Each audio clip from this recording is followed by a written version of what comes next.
And then somewhere along the journey, as they were building and enhancing and creating more stuff with Ethereum, and Charles will probably tell this story much better, they came up with the question of, can a blockchain keep a secret? How do we protect data? And is that even possible in this environment where of a blockchain? It kind of doesn't feel kind of right, especially when everything is decentralized. How do you do that? And Midnight is the outcome of about like 5 years worth of research with various attempts, failed attempts, and retries until we figured out how to kind of solve this kind of combination. Thank you for watching the Rare Network. We know 90% of you are new to the channel. Please hit the subscribe button down below to see our videos as they come out. Hit that thumbs up button and comment as well. Really helps with the YouTube algorithms. Thanks, YouTubes. Here we are with another episode of the Rare Network podcast. This one's amazing, coming right on the upcoming Rare Evo. We've got Eran Barak here for Midnight. Eran, thank you so much for coming on the podcast. How are you doing today? I'm doing awesome. Very excited for this podcast and the upcoming event. Thank you so much. Before we dive into Midnight and what you guys are building and all that excitement there, I'd love to start with yourself a little bit. What's your background? How did you get into blockchain and what kind of excited you to dive in? Sure. So, started my career as a software developer. Got curious to know why we decided to build what we build. So I moved to product. Then wanted to really kind of put some of the message of what I just created. So I moved to marketing. Then wanted to tell the story myself. Got into sales and kind of kept going. Was with some large companies in telecom and fintech, and then some small startups. Some succeeded more or less. At least one of them made unicorn status. So very happy to see that happening. And have been kind of playing around with some Bitcoin and some other stuff in kind of the early years, just as a regular Joe. And when I finished my last startup, was curious to see what else is happening in the industry, and eventually got together with somebody who folks may be familiar with by the name of Gavin Wood, who pulled me in to help him with parody and Wow. Polkadot.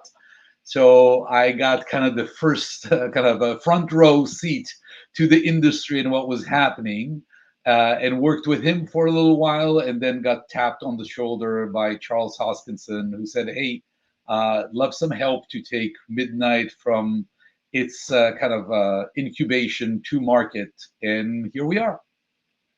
That's amazing. So you really started with software development, but got to kind of see all the sides of what goes into creating a business in tech I guess so. and everything like that.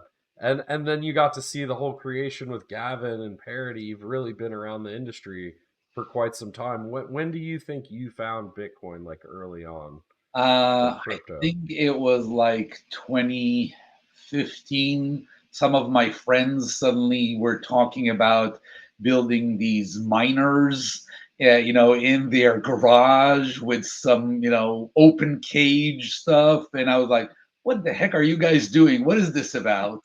And so kind of was my introduction. That's really cool. And when you came over to Midnight, what is Midnight? What's the elevator pitch for those that don't know? What is Midnight? So Midnight is a data protection blockchain. It really tries to hold the premise of doing what blockchains do, but give you composable and selective disclosure, so you can have both the public side and the private side of data elements. But I'll tell you a little story, and I think folks maybe appreciate this.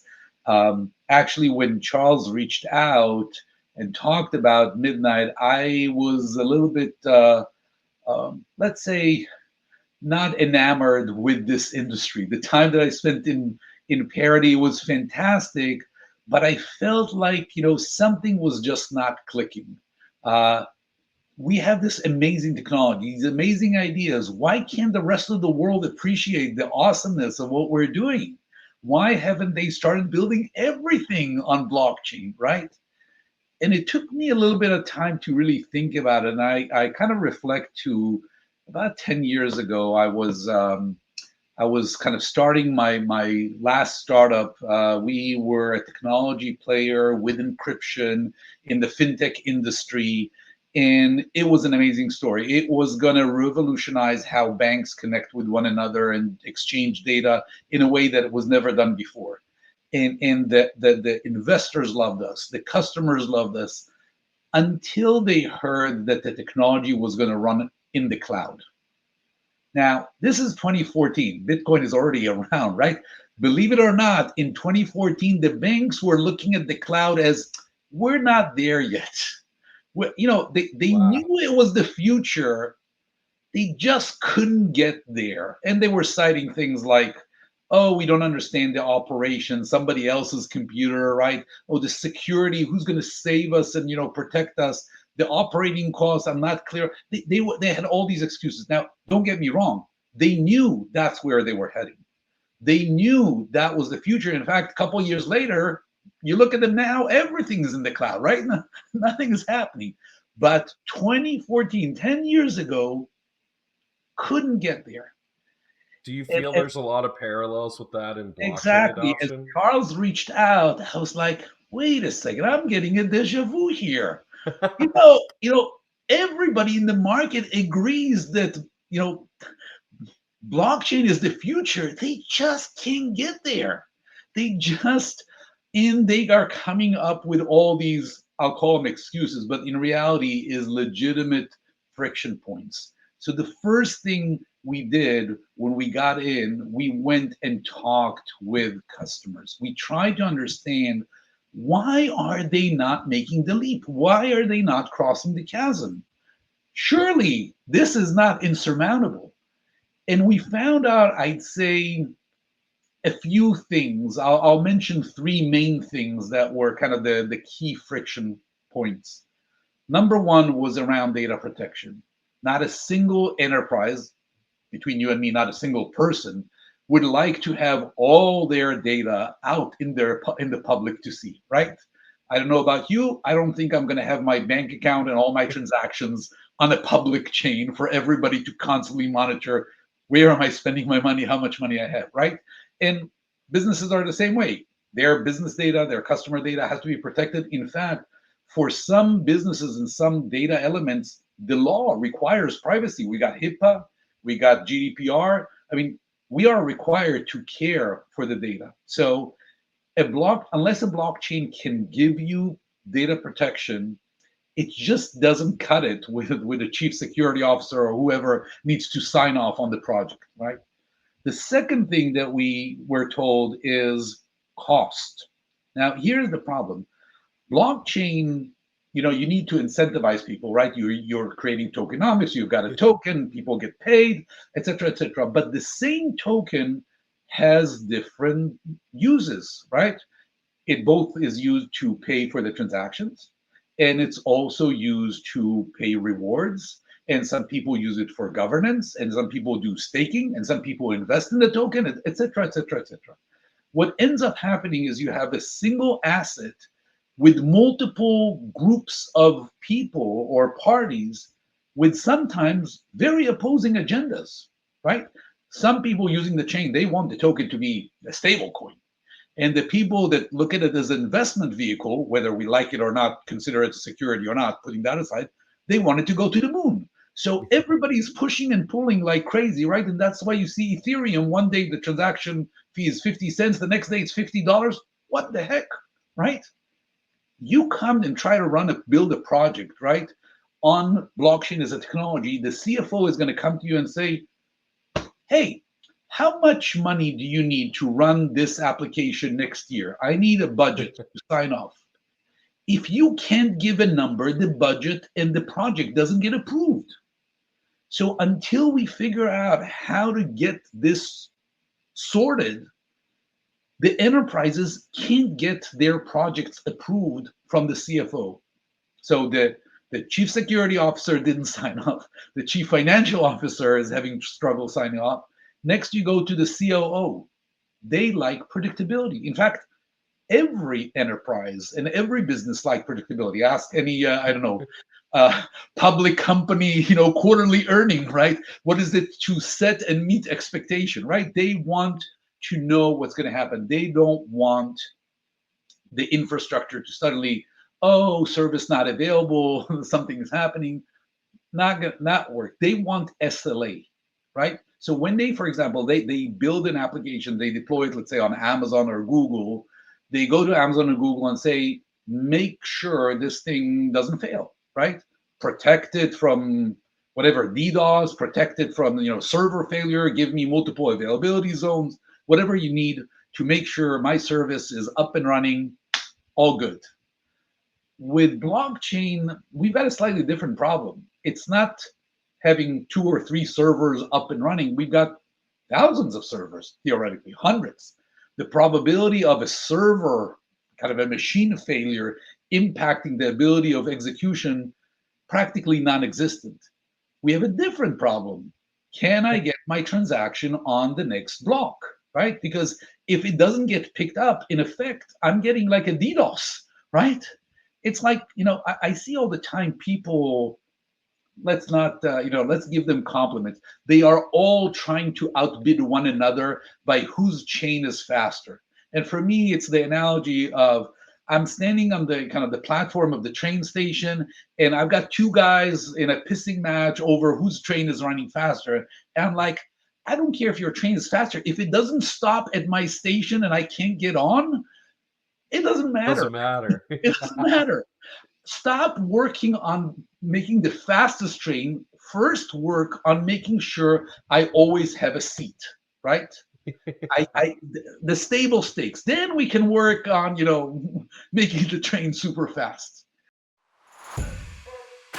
Join us at Rare Evo, the biggest blockchain event in North America, happening at Caesars Palace in Las Vegas. Connect with thousands of Web3 innovators. Catch over 25 industry leaders on 2 dynamic stages. Experience the electrifying Zed live at our Omnia nightclub closeout party. Compete for $45,000 in hackathon bounties. Don't miss Rare Evo this August 15th through 17th. Visit rareevo.io for more details.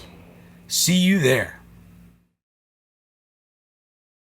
So That makes a lot of sense. Do you think there's like an we- overemphasis on fast chains and how many transactions per second is needed? and that's good. Don't get me wrong, that's good. But we first need the table stakes of making sure there is some capacity management, there is some ability to ensure that I get service. Then we can optimize and improve, et cetera, et cetera. So just looking at these 3 things, and there were other things. I'm just giving you the top 3 kind of feedbacks that we got from customers. They said until blockchain technology kind of graduates to address the enterprise and business basic needs around data protection, around cost kind of predictability, around SLA stability of operation, we are not going to build the next great app on this, even though it could be amazing, decentralized and all the other values. It doesn't, we can't get there. And so what we at Midnight set out to do is, how do we overcome these friction points?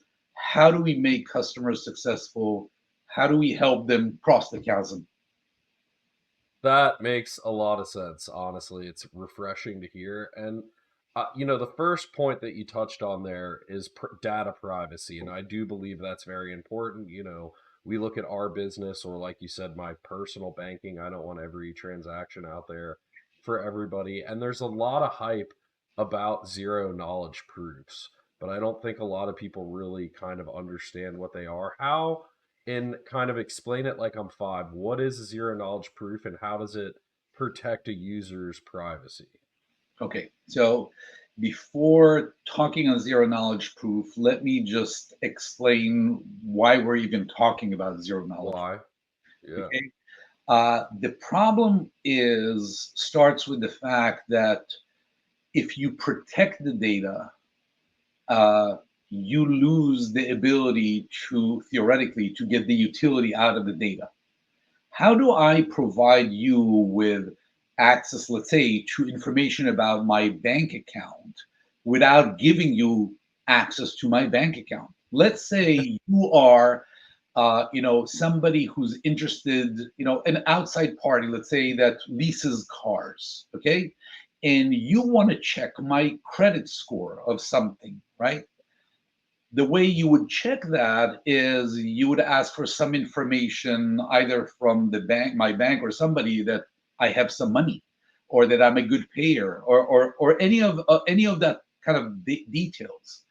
But the problem is, how can I show you that I'm a good payer, that I have enough money to rent or buy this car without showing you that I have the money or that I'm a good payer, right? How can you look at my know that I'm making a truthful attestation about my payment history without showing you my payment history? Mm-hmm. So zero knowledge is a technology that allows you to accomplish that, meaning it allows you to make some attestation about data without revealing the data or giving custody of the data to the other side. Let's first let's give an example, as you say, for a younger audience. Okay, Yeah. um, I'll give you two examples, and these are not mine. I can't take credit for these wonderful examples, but the first example would be a game called Where's Waldo? Okay, Where's Waldo, for those the listeners that may have never heard, is a game or not familiar, is a game where you have a picture filled with a lot of kind of little characters and people scattered around. Let's say it's a page in a book that has 1,000 characters and people and figures all scattered doing various activities. One of them is Waldo, who has this kind of striped shirt. And the objective of the game is to find Waldo among these mess of a people and activities.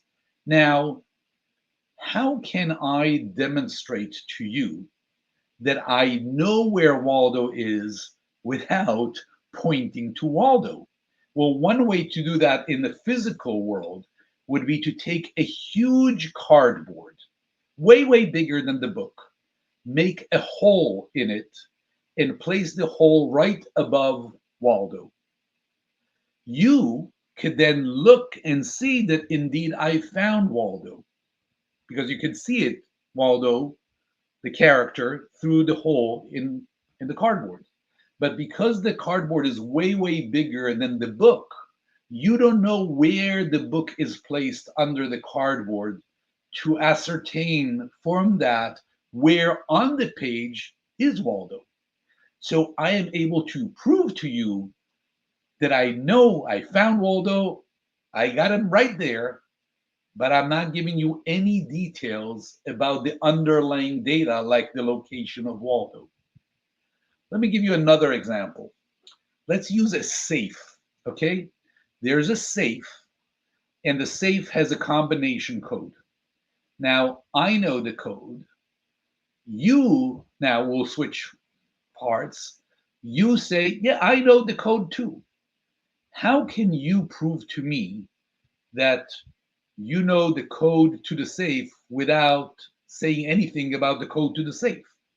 Well, what we could do is I could take a piece of paper, write a little sentence on it, like Mary had a little lamb or something, and I would place that note inside the safe. And I would ask you, please recite that note to me. If you're able to do that, you have just demonstrated that you would know the code to the safe, because the only way you could have accessed that note is by opening the safe, taking the note out, and reading it out. But in no way are you reading that note back to me that I can validate, oh, yeah, that's what I wrote, is disclosing to anybody else who's listening to our even open communication anything about the safe combination, Itself. right? Yeah. So again, That makes a lot of sense.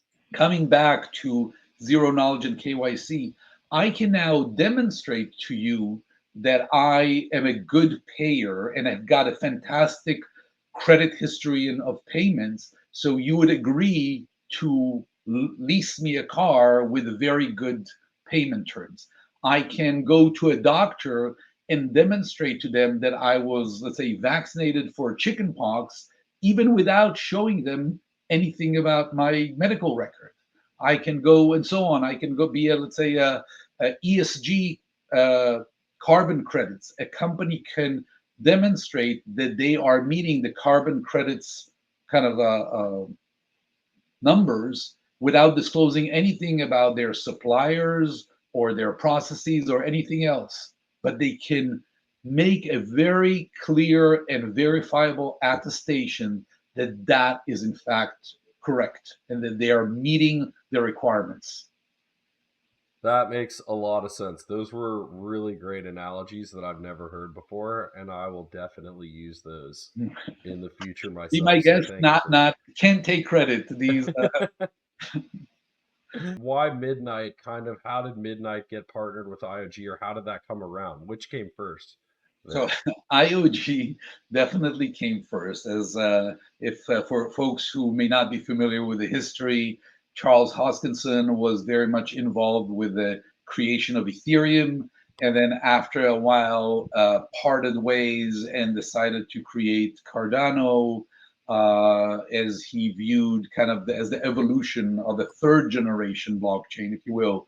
Let's say Bitcoin was the first, Ethereum the second, with contracts, and Cardano looking at governance and scale and other elements, et cetera, et cetera. And then somewhere along the journey, as they were building and enhancing and creating more stuff with Ethereum, and Charles will probably tell this story much better, they came up with the question of, can a blockchain keep a secret? How do we protect data? And is that even possible in this environment where of a blockchain? It kind of doesn't feel kind of right, especially when everything is decentralized. How do you do that? And Midnight is the outcome of about like 5 years worth of research with various attempts, failed attempts, and retries until we figured out how to kind of solve this kind of combination. I like to call this kind of a new trilemma of the Web3, where you've got ownership. You want to have ownership. You want to have data protection, but you don't want to forfeit the utility. How do you kind of make this triangle work? And I don't think Midnight is, by the way, unique in realizing this triangle is almost impossible to solve. If you have control over your, let's say, medical records, then the doctor can't access them to provide you service. So you have to give it to them, right? But then, do they keep the medical records? Well, between you and I, the doctor specializes in medicine, not in data protection, right? Uh, and so forth. So something has to give. If you keep it safe, nobody can use it. If you give it away, you have no control over it. You can't get out of this. And I think the beauty of Midnight, and I'm not going to kind of spill the beans here because I do want people to come and see our Rare Evo show, is that we have finally found a way uh, to kind of have the cake and eat it. We finally figured out how to make all of this work together, and it's beautiful. I love that. And so then, how do folks that are interested in listening to this, how do they start building or using Midnight? Where do folks like kind of find out more info? Where are you guys posting? Is there a GitHub repo? Is it a Discord? Where are you guys mostly at? So last November, we kind of opened up kind of a private DevNet, kind of for people to have a sneak peek. I really thought we would only get a few people interested, so I said, let's try and make an effort and get maybe 100 teams to take an interest and start playing with our technology. Boy, was I wrong and miscalculating the interest in data protection. We had over 2,000 teams apply to get access to our private. We ended up kind of inviting like 100 teams every week, and eventually, like we just opened it up and just let anybody kind of come and play with it. So if you're interested, you would go to midnight.network. The DevNet is open, and it's got documentation and examples and tutorials and video tutorials and everything you could want to start playing with this. And we're also having pretty frequent, like every week, community calls where we answer questions. There's a channel on Discord and Telegram and some other places where we constantly announce more stuff. And it's beautiful because I think having a direct engagement with the people that will actually use this and listening to them and caring for what they really makes it work is providing us with such a blessing of a feedback to really make something that people are going to go like, this is awesome. This is what I've been wanting to do. So That's absolutely very happy. amazing. Yeah, that's amazing. 2,000 dev teams that's I don't. crazy to think about. Here's the crazier part: we don't know who is doing what. Everything is data protected, the data and the metadata. So unless they tell us on some of the channels, hey, I'm building an identity app. Hey, I'm doing something with gaming. Hey, I'm doing something where they had like diploma, secrecy, social networks. We wouldn't even know what they're working on. Everything is truly protected, and people are going gangbusters. That's really amazing stuff to hear. What excites you the most from listening to like kind of those examples you list there? What kind of on the roadmap, or have you seen people building where that was kind of like an aha moment, or on the roadmap for Midnight that you're really excited about? Uh, I'll give you two examples. I don't know. I don't know if they're building or what they're building. That's just the kind of a sidebar conversations. I can't see exactly what they're doing. But I love Yeah. the fact that no matter what crazy ideas we come up with, the community comes up with even crazier ideas that we didn't expect. So one thing that I love that I actually spoke about before is people are looking to potentially accelerate pharma medical research by sampling data sets of medical records without violating the medical records HIPAA. So if you could imagine using zero knowledge query on a blockchain, the data is protected, but the pharma company can say how many gentlemen under 30 had long COVID and also had some other correlation, and they can do that a billion times permutation a second and figure out new types of drugs and treatments and stuff without violating or touching the data itself. Um, Another crazy stuff, I heard somebody talking about having uh, uh, drones uh, do some synchronization of as they're trying to complete missions, and do that in a way that doesn't compromise each drone and their kind of operating kind of Location. parameters. Ooh, So that's interesting. again, I have no idea what people are doing, and I'm just happy that Midnight could provide a platform that unlocks new use cases that today's technology just can't get to. And I hear this question a lot in the community. Is Midnight like its own layer one? Is it a side chain? Is it a layer two? How do you classify Midnight? Is that even a real classification thing, or is that just the I community? don't believe it's a real classification, and I'll say something, and I'm not going to be kind of the favorite of the community with this answer, right? Look, guys, I started as a developer, and I can tell you I was somewhat of a lazy developer. Whenever I was given a challenge, I just grabbed whatever library or service I could get my hands on, right? So I could write the absolute minimal amount of code. Never in my mind was like, oh, because I use this library, I will not use this other library. That Right. never once crossed my mind. So the fact that an application uses, let's say, Cardano doesn't mean that it can't also use Ethereum and Midnight and 5 other things. I think the designation of layer one and layer two definitely talks to both the kind of any kind of minimal dependency requirement and how the flow of information goes, right? So if let's say Midnight is proposed on top of Ethereum. I'm just going to use that as an example, as Yeah. a layer two. And you could use Midnight both as a layer one, layer two, layer whatever you want.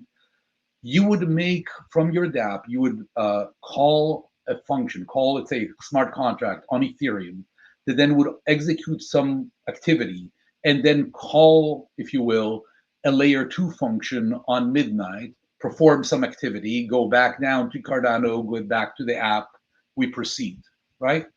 A different design could be call Ethereum, process something, get back to the dApp, and then independently call Midnight and get back to the dApp. Each of these design choices has its pros and cons in terms of cost and information exposure and leakage and et cetera, et cetera, et cetera. Builders build in many, many ways. I don't think we should ask or force them to a specific design. Our goal is to make Midnight like a Swiss Army knife that is a useful tool for when you're handling sensitive data and you want to take care of data protection and you need to kind of work with that. I think people sometimes will use it as a layer two, sometimes will use it as a layer one, sometimes will use something else. I don't think Midnight is kind of the one ring to rule them all. There is, in our camp, there are no maxis. I don't want Lord of the Ring examples, but I remember there is a there's a cartoon character, I think from Wreck-It Ralph, called Fix It Felix, right? And he has this golden hammer that he goes around and whatever he hits, whether it's a plumbing issue or electrical issue, he just hits it with a hammer and it's fixed. I don't know about you, but when a handyman comes to my house, he doesn't just walk with a hammer. He's got a toolbox with maybe 200 tools, right? One for every job. And I Mhm. believe in a multi-chain world, we would have many blockchains, many tools fit for different purposes that are optimized for different uses. And as long as we understand that and we optimize for the best we can be in service of specific kind of use cases, we could be fantastic. And we would stop being seeing all these fights about trying to outdo one another. Now, don't get me wrong, competition is healthy, Mhm. but I love these other projects that are doing some amazing things. I'm going like, wow, I want to learn from you guys. I want to work with you guys. Let's do some crazy stuff together. That's really well said. And, our camp at the Rare Network, we think exactly alike. We're multi chain folks over here. There's going to be certain tools that are more useful for jobs than others. And, sometimes, like you said, competition is good, but then it gets to a tribalism where it's taken too far. And at the end of the day, people using dApps or tools or languages or whatever it may be, they just want it to work. Right? They don't care Really. about us and our tribalism. They just Yeah. they just want a great tool that they could use that solves their issue and they move on. I love that. And yeah, it fits really well with our ethos at Rare Network and Rare Evo. And speaking of Rare Evo, you guys are going to have a massive presence at Rare Evo. What all do you guys have going on at Rare Evo? What are you excited about for midnight? So first, I'm excited to meet, our potential customers and partners because it's a fantastic event for the ecosystem to come together. And I don't mean the midnight users, I mean the Web3 ecosystem to come together and learn about all the exciting stuff that everybody's doing and how we can, again, have our line of sight on falling in love with the customers, not fall in love with technology necessarily, right? Fall in love with the customers is much more important. Other than that, I can't wait to see what other blockchains are building. I hear all sort of preemptive news about some little whispers about some really exciting announcements. So can't wait to see this amazing show. We really appreciate it, Aaron. Thank you so much for coming on the podcast. I think we really highlighted anything. Is there anything we missed that you want to get out there about Midnight or the show? I think we touched on a lot. So I'll say that it's not just Midnight coming to Rare Evo. IOG has a fantastic presence of multiple things that IOG does, from identity stuff to RealFi that do amazing stuff with finance in Africa, to Hoskinson Health, to all sort of projects. So the booth that we have there is really going to showcase some amazing things from the IOG family. I hope your audience and listeners would come and see my presentation about Midnight. I'm not just going to talk about the problems. I'm also going to finally share more details about Midnight, some details about our tokenomics and how we were able to solve this new Web3 trilemma of privacy, data protection, and utility, and how we were able to kind of square that challenge, as well as talk about our partnership with Cardano and what we're doing together, kind of in launching Midnight and bringing more value to Cardano. So we're unveiling a lot of exciting stuff.